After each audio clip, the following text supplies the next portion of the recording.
Ils étaient 9 clubs héritiers de Mandela issus des établissements scolaires du secondaire à se retrouver ce samedi 2 mai au Centre diocésain des jeunes Saint-Kizito pour un concours de plaidoirie autour du thème « La jeunesse face aux réseaux sociaux ». C'est une initiative du Conseil épiscopal JCCP d'Apaon dans le cadre du projet « Consolidation de l'engagement des leaders d'opinion, des jeunes et des femmes pour la solidarité ».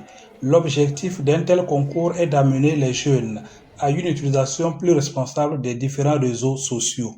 Nous avons pris pour thème les jeunes et les réseaux sociaux. La jeunesse face aux réseaux sociaux.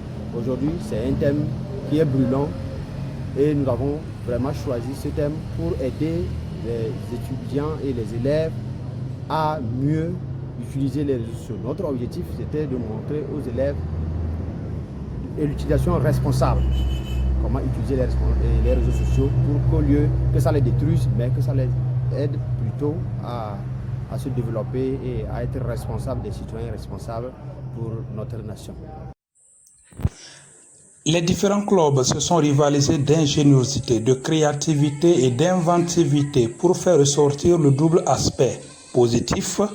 Les réseaux sociaux, nous pouvons être éduqués.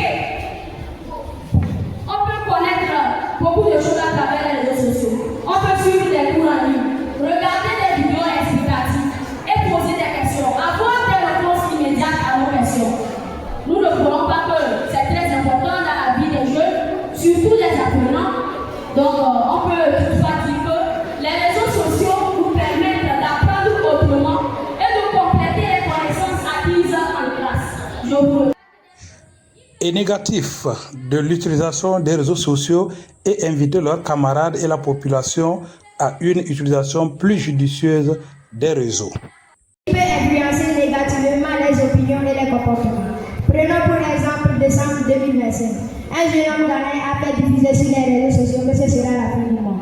Ce qui a créé de la panique dans nos milieux, dans tout le monde entier. Donc, chers membres du jury, chers invités, mesdames et messieurs, nous pouvons retenir que les réseaux sociaux ont des avantages et en même temps des inconvénients, comme je viens de le prouver. Au terme de cet exercice intellectuel, c'est le lycée privé Yanfom qui a séduit le public et le jury et qui a remporté le prestigieux trophée mis en jeu. Il est suivi des collèges d'enseignement général de Daponville et Nastablé 1. Aujourd'hui, nous avons participé à une plaidoirie sur le thème « Les jeunes face aux réseaux sociaux ».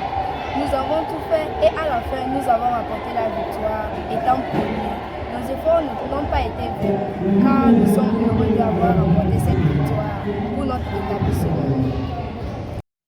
Pour les organisateurs, l'objectif visé est atteint. Vraiment satisfait, nous avons assisté ensemble au débat et nous avons vu vraiment ce que les élèves ont présenté. C'était très beau, très joli, c'était bien animé. Donc nous pensons que si les élèves mettent en pratique ce qu'eux-mêmes nous ont dit ici, ça va permettre d'avoir une jeunesse responsable qui pourra être la relève de demain.